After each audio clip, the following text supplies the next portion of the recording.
This is Ros Wilson from Ambassador TV. I'm standing outside London's Playhouse Theatre, where Graham Norton is starring as the glamorous Alba in the musical Cage Aux Folles, where he's resplendent in red frock and heels. We're just about to go upstairs to talk to the star of the show now. All right, Graham, how are you doing? I'm very well, thank you. First up, I have to say, your wardrobe in Cage, fabulous. Any particular favourites? I must say, I'm delighted with the costumes in the Cage. My two favourites, I suppose, are that I've got a big sort of prom dress. The pink frilly one? A big pink frilly prom dress, and I've got my mother outfit is very demure and sort of grey and classy with a little real hair bob, and I really like that look as well. Yeah, that was fantastic. Yeah. And did you wear any of the frocks around your house to get into character? No, I did take the high heels home to try and get used to, is it pretty difficult? Wearing them. Well, the odd thing is you take them home and you realise you don't walk in your house very much. Really, I'm just sat in high heels watching telly or at the desk on the computer.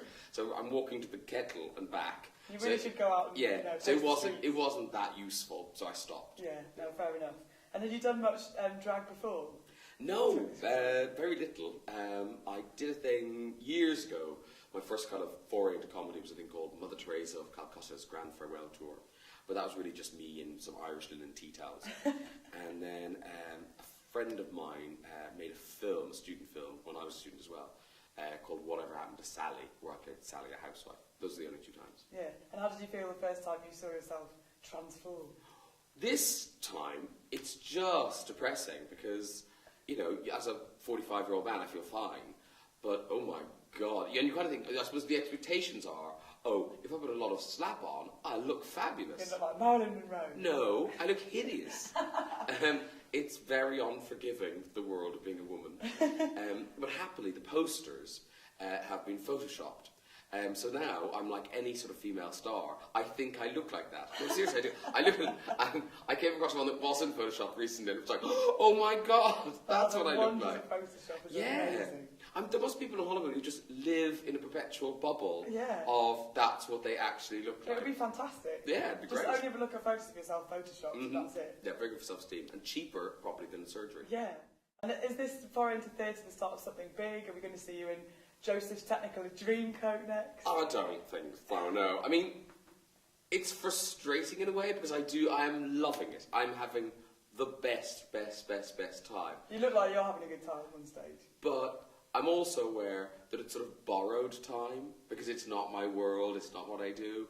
And to be honest, I can't think of any other roles I could do where my kind of TV persona could kind of dovetail into something that already exists. Yeah. So this was just a really happy coincidence. But I mean, I won't say never, but I can't imagine it happening again. Yeah, such a perfect role. There's a point in the show where Alba gets to take sweet revenge on a rather nasty character. Have you ever got to do anything like that before to anybody? I do remember, sweet revenge is kind of the wrong word, but I do remember a boyfriend dumped me horribly back in kind of mid-80s, and he then went off to Australia, and when he came back, he was sort of, middle-aged, fat, I'd lost weight and has a successful television career, and it was like a scene from a movie. I mean, I know that's pathetic, but momentarily it was very nice. Oh, that's perfect. Yeah, perfect, it was quite good. It was like I'd lived my entire life just to punish him.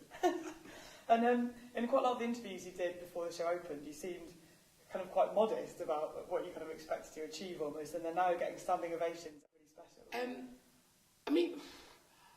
I'm still not as good at it as I'd like to be, which is that's what's kind of interesting about doing the whole live process is that every night is a challenge because you want to get better, and every moment in it is either better or worse than it has been. And so it's trying to get that performance where everything's as good as it can possibly be. Yeah. And because, I'm a month in now, and I must say, I thought I might be bored by now, but I'm absolutely not. It's a constant kind of challenge. It's not a part you can kind of coast your way through. Yeah. You've really got to work for every laugh and every moment. Yeah, no, I can imagine. And although most of the show is sort of light-hearted and really funny, the underlying message of sort of being accepted for who you are is obviously a very serious one.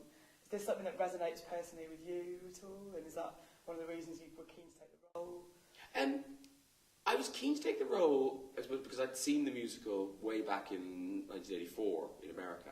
And then, you're right, it was that song, I Am What I Am, and that message of kind of, you know, accepting yourself in a way, rather than other people accepting you. You just kind of going, actually, screw you, this is it, like it or lump it. And that was a really empowering message then. But there are all sorts of other messages in this show. And now, as an older person, I find a song like The Best of Times resonates far more with me. And I do find it really moving that Jerry Herman was writing The Best of Times at precisely the same time as kind of AIDS was decimating the gay community in America. And it's a really poignant song if you think about those lyrics at that time. Yeah. And moving on from the show a bit, you're hosting Eurovision soon. Are you excited? I'm excited about Eurovision. I don't seem as excited as everybody else. Oh, really?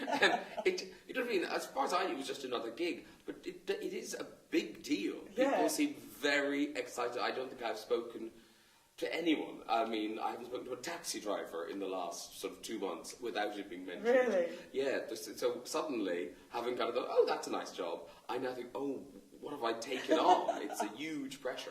And are you planning on getting sloshed and getting ruder and ruder to all the contestants as the night goes on? Well, it'd be hard not to drink. I mean, it's a long evening, isn't it? Because I know they don't all sing now, but they do all vote. And now they vote twice, because there's a jury vote and the popular vote. Oh.